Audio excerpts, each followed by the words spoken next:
ಆ ವರ್ಷ ಅಂಬಾರಿ ಕಟ್ಟಿದ್ದೀವಿ.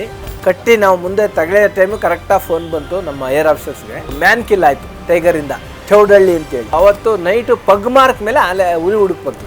ವೈಲ್ಡ್ ಲೈಫಲ್ಲಿ ಅದರಲ್ಲಿ ನೋ ಟೈಮಿಂಗ್ಸ್. ಬೆಳಗ್ಗೆ ಎಷ್ಟೊತ್ತಿಗೆ ಸಾಧ್ಯವೋ ಅಷ್ಟು ಬೇಗ ನಾವು ಹೋದಷ್ಟು ಒಳ್ಳೆಯದು. ಆ ಹುಲಿನ ಪತ್ತೆ ಹಚ್ಚಲಿಕ್ಕೆ ಆ ಪೊದೆ ಒಳಗಡೆ ಅಷ್ಟೊಂದು 40-50 ಏರಿಯಾದಲ್ಲೇ ಒಂದು 2 ಅವರ್ಸ್ ಮೇಲೆ ತಗೊಳ್ತಾನೆ. ಇಲ್ಲಿ ಕಾಣ್ತದೆ, ಬಟ್ ಅಲ್ಲಿ 2 ಸೆಕೆಂಡ್ ಇಲ್ಲ. 2019 ನಿಮ್ಗೊಂದು ಹೇಳ್ತೀನಿ. ಆವಾಗ ಒಂದು ಟೈಗರ್ದು 2019ರಲ್ಲಿ ಕರೆಕ್ಟು ಜೂನ್ ಜುಲೈನಲ್ಲೋ ಏನೋ ಒಂದು ನಮ್ಮಲ್ಲಿ ಬಂಡೀಪುರದಲ್ಲಿ ಒಂದು ಮ್ಯಾನ್ ಕಿಲ್ ಆಯಿತು ಟೈಗರಿಂದ, ಚೌಡಳ್ಳಿ ಅಂತೇಳಿ. ಅದನ್ನು ಕ್ಯಾಪ್ಚರ್ ಮಾಡೋಕ್ಕೆ ಅಂತೇಳಿ ನಾವು ಯೂಸ್ವಲಿ ಇದು ಮಾಡ್ದೋ. ಸ್ಟಾರ್ಟಿಂಗ್ನಲ್ಲಿ ಏನಾಗುತ್ತೆ ಆಕ್ಸಿಡೆಂಟಲ್ಲಿ, ಯಾಕೆಂದರೆ ಇವರು ಸೌದೆಗೋ ಮತ್ತೊಂದಕ್ಕೋ ಪಬ್ಲಿಕ್ಸ್ ಒಳಗಡೆ ಹೋದಾಗ ಇದು ಆಗಿರ್ಬೋದು ಅಂತ ನಾವು ಇದು ಮಾಡಿದ್ವಿ. ಬಟ್ ಅದನ್ನು ವಾಚ್ ಆ್ಯಂಡ್ ವಾರ್ಡ್ ಮಾಡಿ ಅದನ್ನು ಕ್ಯಾಪ್ಚರ್ಗೆ ಅಂತ ಟ್ರೈ ಮಾಡೋದು ಜುಲೈ ತಿಂಗಳು. ಆಗಸ್ಟ್ ತಿಂಗಳಿಗೆ ನಾವೇನು ಮಾಡಿದ್ವಿ, ದಸರಾ ಪರ್ಪಸ್ಸಿಗೆ ನಮ್ಮನ್ನು ಇಲ್ಲಿಗೆ ಹಾಕ್ಬಿಟ್ರು. ಆಗಸ್ಟು ಸೆಪ್ಟೆಂಬರ್ 2 ತಿಂಗಳು ಅದು ಸಿಗಲಿಲ್ಲ. ಅದು ಮೋಸ್ಟ್ಲಿ ಅದು ಆಗಸ್ಟಲ್ಲೇ ಸಿಚುವೇಶನ್ ಆಗಿದ್ದೋ ಏನೋ ಅನಿಸುತ್ತೆ. ಸೆಪ್ಟೆಂಬರ್ ತಿಂಗಳು ಪೂರ್ತಿ ಸಿಗಲಿಲ್ಲ. ಅರ್ಜುನ ಆನೆ, ಅಂಬಾರಿ ಆನೆ ಆವಾಗ 2019 ಲಾಸ್ಟ್ ಅಂಬಾರಿ ಅದು ಹೊರ್ತದ್ದು. ಆ ವರ್ಷ ಅಂಬಾರಿ ಕಟ್ಟಿದ್ದೀವಿ. ಕಟ್ಟಿ ನಾವು ಮುಂದೆ ತಗೊಳ್ಳೋ ಟೈಮು ಕರೆಕ್ಟಾಗಿ ಫೋನ್ ಬಂತು ನಮ್ಮ ಏರ್ ಆಫೀಸರ್ಸ್ಗೆ. ಇನ್ನೊಂದು ಟೈಗರಿಂದ ಇನ್ನೊಂದು ಮ್ಯಾನ್ ಕಿಲ್ ಆಯಿತು ಅಂತೇಳಿ. ಸೊ ಅಂಬಾರಿ ಕಟ್ಟಿದ್ದೀವಿ. ಸೊ ಆ ಟೈಮ್ ಕರೆಕ್ಟಾಗಿ ಫೋನ್ ಬಂತು. ಸೊ ನಾವು ಅಂಬಾರಿ ಮುಗಿಸಿ ಕಾರ್ಯಕ್ರಮನ ಮಾರನೇ ದಿವಸ ಆನೆಗಳಿಗೊಂದು ರೆಸ್ಟ್ ಕೊಟ್ಟು ನೆಕ್ಸ್ಟ್ ಡೇಗೆ ಏನು ಮಾಡಿದ್ವಿ, ಇಮಿಡಿಯೇಟು ಆನೆಗಳೆಲ್ಲ ಎಲ್ಲೆಲ್ಲಿ ಕಳಿಸ್ಬೇಕು ಇದು ಮಾಡೋಕ್ಕೆ ನಾವು ಏರ್ ಆಫೀಸರ್ ಜೊತೆ ಹೊರಟೋದ್ವಿ. ಅಲ್ಲಿ ಅದು ಕ್ಯಾಪ್ಚರ್ಗೆ ಆದೇಶ ಆಗಿತ್ತು, ಕ್ಯಾಪ್ಚರ್ ಮಾಡಬೇಕು. ಸೊ ಚೌಡಹಳ್ಳಿನಲ್ಲಿ ನಾವು ಎಲ್ಲ ಕಡೆ ಹಿಂದಿನ ದಿನ ಒಂದು ಮೀಟಿಂಗ್ ಮಾಡಿ ಯಾರ್ಯಾರು ಏನೇನು ಮಾಡಬೇಕು ಕಾರ್ಯಕ್ರಮ ಎಲ್ಲ ಇದು ಮಾಡಿಕೊಂಡು, ಸೊ ಅವತ್ತು ನೈಟು ಪಗ್ ಮಾರ್ಕ್ ಮೇಲೆ ಅಲ್ಲೇ ಹುಲಿ ಹುಡುಕ್ಬೇಕು ನಾವು. ಸೊ ಅವತ್ತು ಸ್ವಲ್ಪ ಮಳೆ ಆಗಿತ್ತು. ಮಳೆ ಎಲ್ಲಿ ನೋಡಿದ್ರೂ ಹುಲಿ ಆ ಜಮೀನ್ ಮೇಲೆ ಎಲ್ಲ ಹೊರಗಡೆ ಬಂದಿರೋಂಗೆ ಬರ್ತಾಯಿದೆ. ಕಂಪ್ಲೀಟ್ ಎಲ್ಲೋಗಿದೆ ಅಂತ ಸಿಗ್ತಾಯಿಲ್ಲ. ಸೊ ಅವತ್ತು ನೈಟು ಕೂಡ ಒಳ್ಳೆ ಮಳೆ ಆಯಿತು. ನೆಕ್ಸ್ಟ್ ಡೇಗೆ ಏನು ಮಾಡಿದ್ವಿ, ಆ ಹೆಜ್ಜೆ ಗುರುತು ಮೇಲೆ ನಾವು ಆನೆ ಮೇಲೆ ಅಥವಾ ನಡ್ಕೊಂಡು ಹೆಜ್ಜೆ ಗುರುತು ಮೇಲೆ ಹುಡಿಕೊಂಡು ಬಂದ್ವಿ. ಅದು ಎಲ್ಲಿ ಬಂದಿದೆ, ಚೌಡಹಳ್ಳಿಯಿಂದ ಬಳಸ್ಕೊಂಡು ಆಲ್ಮೋಸ್ಟ್ ಒಂದು 8-9 ಕಿಲೋಮೀಟ್ರ್ ಅಷ್ಟು. ನಮ್ಮ Bandipura national park entry, main ತಮಿಳ್ನಾಡಿಗೆ ಹೋಗೋ ರೋಡ್ ಏನಿದೆ ಮೇಯ್ನ್ ಎಂಟ್ರಿ, ಆ ಎಂಟ್ರಿ ಸೈಡ್ಗಾದಂಗೆ ಒಳಗಡೆಗೆ ಬಂದಿದೆ. ಅದು ನಾವು ಹುಡಿಕೊಂಡು ಬರೋದಕ್ಕೆ ಸಾಯಂಕಾಲ 7 ಗಂಟೆ ಆಯಿತು ಆ ಸ್ಪಾಟಿಗೆ ಬರೋದಕ್ಕೆ. ಅಲ್ಲಿ ಒಂದು ಕಾಡ ಆನೆ ಏನಾಕಿದೆ, ಅದೇ ತಾನೇ 1 ಅವರ್ ಹಿಂದೆ 2 ಅವರ್ಸ್ ಹಿಂದೆ ಮರಿ ಹಾಕಿ ಆ ಮರಿನ ಏಳ್ಸ್ಕೊಂಡು ಕರ್ಕೊಂಡೋಗಿದೆ. ಆ ಉಳ್ದಂಥ ಗಲೀಜು ಇರ್ತದಲ್ಲ, ಎಲಿಫೆಂಟ್ದು ಯುಟ್ರೈನ್ದು ಉಳ್ದದ್ದು ಹುಚ್ಚೆ ಚೀಲ ಮತ್ತೊಂದು ಏನೇನು ಗಲೀಜು ಏನು ಇರ್ತದೆ ಅದನ್ನು ತಿಂದಿದೆ ಒಂದು ಹುಲಿ. ಅದು ಗುರ್ತು ಗೊತ್ತಾಯ್ತಾ ಇದೆ, ಬಟ್ ಇದೇ ಹುಲಿ ಅಂತ ಗೊತ್ತಿಲ್ಲ. ಒಟ್ಟಿನಲ್ಲಿ ಹೆಜ್ಜೆ ಗುರುತು ಅದು ತಿಂದಿರೋದು ಎಲ್ಲ ನಮಗೆ ಗೊತ್ತಾಯಿತು. ಅವತ್ತು ನೈಟೇ ನಾವೇನಾದ್ರು 1 kg ಆ ಉಳಿದ ಗಲೀಜನ್ನು ತೆಗೆದು ಒಳಗಡೆ ಇಟ್ಬಿಟ್ಟಿದ್ರೆ ಮೋಸ್ಟ್ಲಿ ಆಲ್ಮೋಸ್ಟು ಕ್ಯಾಪ್ಚರ್ ಆಗೋದು. ನಮಗೆ ಯಾವಾಗಲೂ ಆ ನೈಟ್ ಬೇರೆ ಇತ್ತಲ್ಲ, ಬೇರೆ ಇನ್ಯಾವುದೋ ಪ್ರಾಣಿ ಬಿದ್ದರೆ ಸುಮ್ಮನೆ ಇದಾಗೋದು ಬೇಡ ಅಂಥೇಳಿ ನಾವು ಸರಿ ವಾಪಸ್ ಹೋಗ್ವಿ. ಮಾರನೆಗೆ ಅವತ್ತು ಕೂಡ ಹೆವಿ ಮಳೆ.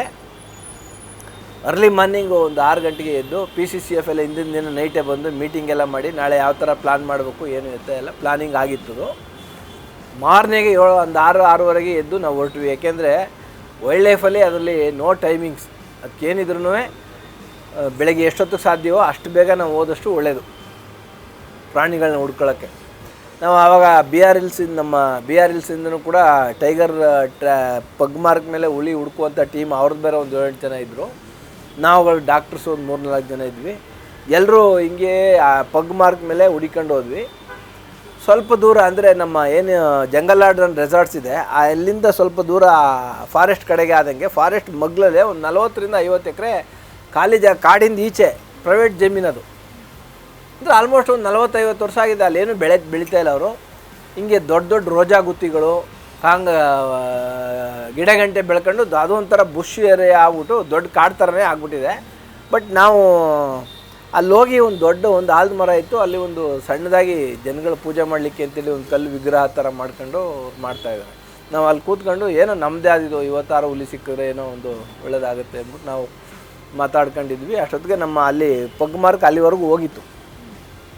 ಸೊ ಅಲ್ಲಿಂದ ನಾವೇನು ಮಾಡಿದ್ವಿ, ನಮ್ಮ BR ಹಿಲ್ಸ್ ಟೀಮ್ ಬಂದಿತ್ತು ಟೈಗರ್ ಪತ್ತೆ ಹಚ್ಚೋರು. ಅವರು ಆ ಹೆಜ್ಜೆ ನಾವು ತಿಂಡಿ ತಿಂತ 8 ಗಂಟೆ ಆಗ ಸಮಯ. ಸರ್ ನೀವು ತಿಂಡಿ ತಿನ್ಕೊಳ್ಳಿ, ನಾವು ಒಂದು ಹೆಜ್ಜೆ ನೋಡ್ಕೊಂಡು ಬರ್ತೀವಿ ಅಂದ್ಬಿಟ್ಟು ಒಳಗಡೆ ಹೋದರು. ನಾವು ತಿಂಡಿ ಇನ್ನೂ ತಿಂದೇ ಇಲ್ಲ, ಆಗಲೇ ಓಡಿ ಬಂದ್ಬಿಟ್ರು ಅವರು, ಸರ್ ಇಲ್ಲಿದೆ ಹುಲಿ ಅಂತೇಳಿ. ಸೊ ಆವಾಗ ನಮ್ಮ ಏರ್ ಆಫೀಸರ್ಸ್ ಆವಾಗ ಬಾಲ್ಚಂದ್ರು ಅಂತ ಕನ್ಸರ್ವೇಟ್ರ್ ಇದ್ದರು. ಕ್ಯಾಪ್ಚರ್ಗೆ ಎಲ್ಲ ವ್ಯವಸ್ಥೆ ಮಾಡಿದ್ವಿ. 4ರಿಂದ 5 ಆನೆ ನಾವು ತಗೊಂಡ್ವಿ. ಒಂದೊಂದು ಆನೆ ಮೇಲೆ ಒಬ್ಬ ಟ್ರ್ಯಾಂಕ್ಲೈಸರ್ ಶಾರ್ಪ್ ಶೂಟರ್ಸು, ಡಾಕ್ಟ್ರಸು ಮತ್ತು ಒಂದು ನಮ್ಮ ಸೇಫ್ಟಿ ಗನ್ ಇರ್ತಕ್ಕಂಥವನು, ಮಾವತ, ಕವಾಡಿ, ಇಷ್ಟೇ ಜನ ಆನೆ ಮೇಲೆ ಕೂರಬೇಕು ಅಂತಾಯಿತು. 4 ಆನೆಗೂ 4 ಜನ ಡಾಕ್ಟ್ರಸು, ಶಾರ್ಪ್ ಶೂಟರ್ಸ್ ಎಲ್ಲ ಕೂತ್ಕೊಂಡ್ವಿ.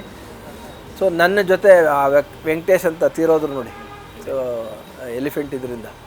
ಅವರು, ನಾನು, ಮಾವತ ಅಭಿಮನ್ಯು, ಮಾವತ ವಸಂತ, ಇನ್ನೊಬ್ಬ ರಾಜ ಅಂತ ಅದ್ರ ಕವಾಡಿ, ಒಬ್ಬ ಸೇಫ್ಟಿ ಗನ್ ಹಿಡ್ಕೊಂಡ್ರು ಒಬ್ಬ ಕೂತಿದ್ದೀವಿ. ಇದು ಆಲ್ಮೋಸ್ಟ್ ಒಂದು 2 ಅವರ್ಸು ನಾವು ಆ ಹುಲ್ಲಿನ ಪತ್ತೆ ಹಚ್ಚಲಿಕ್ಕೆ ಆ ಪೊದೆ ಒಳಗಡೆ ಅಷ್ಟೊಂದು 40-50 ಏರಿಯಾದಲ್ಲೇ ಒಂದು 2 ಅವರ್ಸ್ ಮೇಲೆ ತಗೊಳ್ತಾನೆ. ಇಲ್ಲಿ ಕಾಣ್ತದೆ, ಬಟ್ ಅಲ್ಲಿ 2 ಸೆಕೆಂಡ್ ಇಲ್ಲ ಅಲ್ಲಿ. ಆಮೇಲೆ ಬುಷಿ ಏರಿಯಾ, ನಾವು ಹಿಂಗೆ ಮಾಡಿ ನೋಡಲಿಕ್ಕಾಗಲ್ಲ, ಇಳಿಬೇಕಾಗತ್ತೆ, ಇಳಿದ್ರೆ ಆಗಲ್ಲ. ತುಂಬ ಡೀಪ್ ನೀರು ಹರಿಯೋ ಜಾಗ ಎಲ್ಲ ಇದೆ ಅಲ್ಲಿ.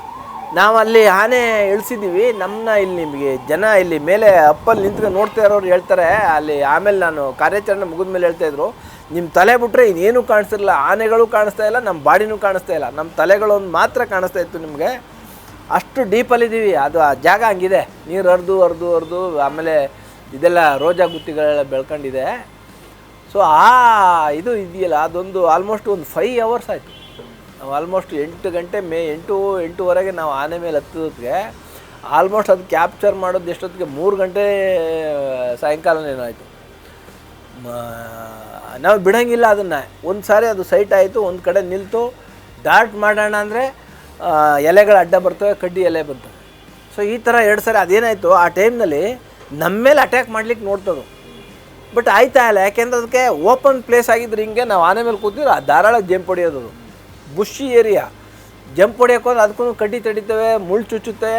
ಸೊ ಅದಕ್ಕೂ ಹಿಂಸೆ ಆಗಿ ಆ ಥರದ ಅಲ್ಲಿ ನಾವು ಆಲ್ಮೋಸ್ಟ್ ಬಚಾವಾಗಿದ್ದೀವಿ. ಇಲ್ಲಾಂದ್ರೆ ನಮ್ಮಲ್ಲಿ ಯಾರು ಒಬ್ಬರು ಅದು ಇನ್ನು ಬುಷಸ್ ಏರಿಯಾ ಇದ್ದಿದ್ದರಿಂದ ನಾನು ವೆಂಕಟೇಶ್ ಇಬ್ಬರೂ ಆಮೇಲೆ ಒಂದು ಸಾರಿ ಸಿಕ್ಕಿ ಡಾರ್ಟ್ ಆಯಿತು. ಡಾರ್ಟ್ ಆದರೂ ಕೂಡ ಆಲ್ಮೋಸ್ಟ್ ಒಂದು 20-25 ನಿಮಿಷ ಅದು ನಮ್ಮ ಕೈಗೆ ಸಿಗದಂಗೆ ಹಂಗೆ. ಬಟ್ ಮೂಮೆಂಟ್ ಗೊತ್ತಾಗ್ತಾಯಿದೆ, ಸ್ಲೋ ಮೂಮೆಂಟ್ ಇದೆ, ಸೆಡೇಷನ್ ಲೈಟ್ ಇದೆ ಅಂತ ಗೊತ್ತಾಯಿತು. ಕಂಪ್ಲೀಟ್ ಸೆಡೇಟ್ ಆಗ್ತಾಯಿಲ್ಲ. ಕಂಪ್ಲೀಟ್ ಸೆಡೇಟ್ ಆದರೆ ಮಲಗಬೇಕದು, ಮಲಗ್ತಾಯಿಲ್ಲ. ಇನ್ನೊಂದು ಕಡೆ ಒಂದು ಸಣ್ಣ ನೀರರಿ ಹಳ್ಳ ಇತ್ತು, ಅಲ್ಲಿ ಕ್ಲೀನಾಗಿ ಅಲ್ಲಿ ಮಲಗಿದೆ. ಅಲ್ಲಿ ಹೋದರೆ ತಲೆ ಎತ್ಕೊಂಡು ಮೇಲಕ್ಕೆ ನೋಡ್ತಾಯಿದೆ, ನಮ್ಗೆ ಹತ್ರಕ್ಕೆ ಹೋಗೋಕ್ಕೂ ಭಯ. ಸೊ ಆ ನಿಟ್ಟಿನಲ್ಲಿ ಏನಾಯಿತು, ಆವಾಗಲೂ ಹಂಗೆ ಒಂದು ರೋರಿಂಗ್ ಸೌಂಡ್ ಮಾಡ್ತು.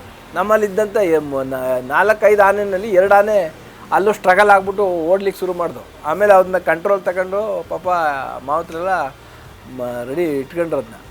ಸೊ ನಂತರದಲ್ಲಿ ಮತ್ತೆ ಸೆಡೇಷನ್ ಕೊಟ್ಟು ಅದನ್ನು ಕಂಪ್ಲೀಟ್ ಸೆಡೇಟ್ ಆಗಿ ಮಲಗೋ ಒಂದು ಬುಷ್ ಒಳಗಡೆ ಹೋಗಿ ಮಲಗ್ತು. ಅದು ಕ್ಲೀನ್ ಮಾಡಿ ಅದು ತೆಗಿಬೇಕು ಅಂದರೆ ಮೇಲೆ ನೋಡಿದ್ರೆ ಜೇನು ಕಚ್ಚಿದೆ, ಜೇನು ಕಟ್ಬಿಟ್ಟಿದೆ ಗೂಡನ್ನ. ಅವಾಗಂತೂ ಭಾರಿ ಸ್ಟ್ರಗಲ್ ಮಾಡಿ ಅದನ್ನ ಕೊನೆಗೆ ಒಂದು ಸಣ್ಣದಾಗಿ ಅದಕ್ಕೆ ಈ ಜೇನುಗೂಡು ಡಿಸ್ಟರ್ಬ್ ಆಗಬಾರ್ದು, ಇದ್ದರೆ ಇನ್ನು ನಮ್ಗಳಿಗೆ ಯಾರಿಗೂ ಉಳಗಾಲ ಇಲ್ಲ ಅಂಥೇಳಿ ಎಷ್ಟು ಸಾಧ್ಯನೋ ಅಷ್ಟು ಇದು ಮಾಡ್ಕೊಂಡು ಹುಲಿನ ಸ್ವಲ್ಪ ಎಳೆದು ಟ್ರೈನಲ್ಲಿ ಮಲಗಿಸಿ ಆಮೇಲೆ ಬಲೆ ಹಾಕಿ, ಫಸ್ಟೇ ಬಲೆ ಹಾಕಿದ್ದು ಆಮೇಲೆ ಟ್ರೈನಲ್ಲಿ ಮಲಗಿಸ್ಕೊಂಡು ಸೊ ಎಷ್ಟು ಸಾಧ್ಯನೋ ಅಷ್ಟು ಫಾಸ್ಟಾಗಿ. ಏಕೆಂದರೆ ಅಲ್ಲಿಂದ ಜೀಪ್ ಅಲ್ಗಂಡು ಬರೋಲ್ಲ, ಕಾಡು ಕಾಲ್ದಾರಿನಲ್ಲಿ ನಡ್ಕೊಂಡು ಹೋಗಿ ಹಳ್ಳಕೊಳ್ಳೆ ಬಿದ್ದು ಆಮೇಲೆ ಜೀಪ್ ಇರೋ ಜಾಗಕ್ಕೆ ಹೆಚ್ಚು ಕಡಿಮೆ ಅಲ್ಲಿಂದ 3/4 ಕಿಲೋಮೀಟ್ರು ಅಲ್ಲಿಗೆ ತಗೊಂಡೋಗಿ ಅಲ್ಲಿ ಹಾಕಿ, ಅಲ್ಲಿಂದ ಜನಗಳು ಹೆಚ್ಚು ಕಮ್ಮಿ 3-4 ಸಾವಿರ ಜನ ಸೇರಿಬಿಟ್ಟಿದ್ದಾರೆ. ಜೀಪ್ಗೆ ಹೋಗೋ ರೋಡಲ್ಲೂ ಸಿಕ್ಕಾಪಟ್ಟೆ ವೆಹಿಕಲ್ಲು. ಪಾಪ ಜೀಪ್ ಡ್ರೈವರು ಕಷ್ಟವೋ ಸುಖವೋ ಏನೋ ಮಾಡಿ ತಗೊಂಡೋಗಿ ನಮ್ಮ ಜಂಗಲ್ ಗಾರ್ಡನ್ ರೆಸಾರ್ಟ್ಸಲ್ಲಿ ಇಟ್ಕೊಂಡ್ರು. ಸೊ ನಂತರದಲ್ಲಿ ಅದನ್ನು ನಾವು ಇಲ್ಲಿಂದ ಇವೆಲ್ಲ ರೆಡಿ ಮಾಡ್ಕೊಂಡು ಆನೆ ಜೊತೆ ವಾಪಸ್ ಹೋಗಿ ಅಲ್ಲಿಗೆ ಹೋಗೋದಕ್ಕೆ ಹೆಚ್ಚು ಕಡಿಮೆ ಅರ್ಧ ಗಂಟೆನೇ ಮೇಲೆ ಆಗೋಯ್ತು ನಮಗೂ ಕೂಡ. ಅಲ್ಲೋಗಿ ಆಮೇಲೆ ರಿವೈವ್ ಡ್ರಗ್ಸ್ ಕೊಟ್ಟು ಸೊ ಅದನ್ನು ಮೇಲಕ್ಕೆ ಕೇಳಿಸಿ ನಂತರ ಅದನ್ನು ಮೈಸೂರು ಮೃಗಾಲಯ ಇದಕ್ಕೆ ತಂದು ಬಿಟ್ಟು. ಸೊ ಅದೊಂದು ನಿಜಕ್ಕೂ ಅದೊಂದು ಇದೆ ಭಾರಿ ಹಿಂಸೆ. ವೈಲ್ಡ್ ಲೈಫಲ್ಲಿ ಹಂಗೇನೆ, ಎಲಿಫೆಂಟ್ಸು ಅಷ್ಟೇ. ಸೊ ಭದ್ರಾವತಿನಲ್ಲೂ ಇದೇ ಥರ ಒಂದು ಇನ್ಸಿಡೆನ್ಸ್ ಆಗುತ್ತೆ. ಒಂದು ಎಲಿಫೆಂಟ್ ಕ್ಯಾಪ್ಚರು ಆವಾಗ ದಾವಣಗೆರೆಯಲ್ಲಿ ಏನಾಗಿತ್ತು 2014 ಅಥವಾ 2017ರಲ್ಲಿ ಏನಾಗಿದೆ, ಒಂದು 2 ಆನೆ ಈಚೆಗೆ ಬಂದಿದೆ. ದಾವಣಗೆರೆ ಸೂಳೆಕೆರೆ ದೊಡ್ಡ ದೊಡ್ಡ ಕೆರೆಗಳಿವೆ ಅಲ್ಲಿ. ದಾವಣಗೆರೆಯಿಂದ ಆಚೆ ಬಂದು ಒಂದು 3-4 ಜನಕ್ಕೆ ಹೊಡೆದು ಅದರಲ್ಲಿ ಒಂದು ಎರಡು ಡೆತ್ ಆಗಿತ್ತು. ಸೊ ಮತ್ತೆ ಕಾಡಿಗೆ ಸೇರ್ಕೊಬಿಡ್ತು. ಅದು ಭದ್ರಾವತಿ ಫಾರೆಸ್ಟ್ ಹೆಸರು ಏನೋ ಇದೆ, ಅದು ನಾನು ಮರ್ತೇನೆ. ನಾವು ಆಲ್ಮೋಸ್ಟ್ ಡಾಕ್ಟರ್ ಮುಜೀಬ್ ಅಂತಿದ್ದರು, ಅವರು ನಾವು ಹೆಚ್ಚು ಕಡಿಮೆ ಒಂದು 15-20 ದಿವಸ ಅಲ್ಲಿದ್ವಿ. ಸೊ ಅದೊಂದು ದೊಡ್ಡ ಅನುಭವ. ಅದರಲ್ಲಿ ನಮ್ಮಲ್ಲಿ ಇದ್ದಂಥ ಡೋಸೇಜಲ್ಲಿ ಒಂದೇ ಒಂದು ಎಲಿಫೆಂಟ್ ಕ್ಯಾಪ್ಚರ್ ಮಾಡಿದ್ವಿ. ಆ್ಯಕ್ಚುಯಲ್ ಕಲ್ಪ್ರಿಟು ಹೊಡೆದಿದ್ದಾನೆ, ಹಿಡಿಬೇಕಾದ್ದು ನಮ್ಗೆ ಸಿಕ್ಕಿರಲಿಲ್ಲ. ಅದ್ರ ಜೊತೆಲಿ ಹೋಗಿತ್ತಲ್ಲ ಇನ್ನೊಂದು ಆನೆ ನಾವು ಹಿಡಿದವರು. ಸೊ ಕೊನೆಗೆ ಅದೊಂದು ಆನೆ ಹಿಡಿಲೇಬೇಕು, ಯಾವುದೋ ಮ್ಯಾನ್ಕಿಲ್ಲ ಅದನ್ನೇ ಹಿಡಿಬೇಕು ಅಂತ ಆದೇಶ ಆಯಿತು. ಕೊನೆಗೆ ನಾವು ಮೆಡಿಸಿನ್ ಇಲ್ಲ ಅಂದಮೇಲೆ ಮೆಡಿಸಿನ್ ಹೊರಗಡೆಯಿಂದ ತರಿಸಿ ಅದನ್ನು ಕ್ಯಾಪ್ಚರ್ ಮಾಡೋ ಟೈಮ್ನಲ್ಲೂ ಕೂಡ, ಸೊ ಅದರಲ್ಲೂ ಕೂಡ ನಾವು ಬದುಕು ಬಂದಿರೋದೇ ಹೆಚ್ಚು. ಅದೊಂದು ದುರಂತಮಯ ಆಗಿತ್ತು. ಬಟ್ ಯಾರಿಗೂ ಏನೂ ತೊಂದರೆ ಆಗದಂಗೆ ಕ್ಯಾಪ್ಚರ್ ಮಾಡ್ಬೋದು.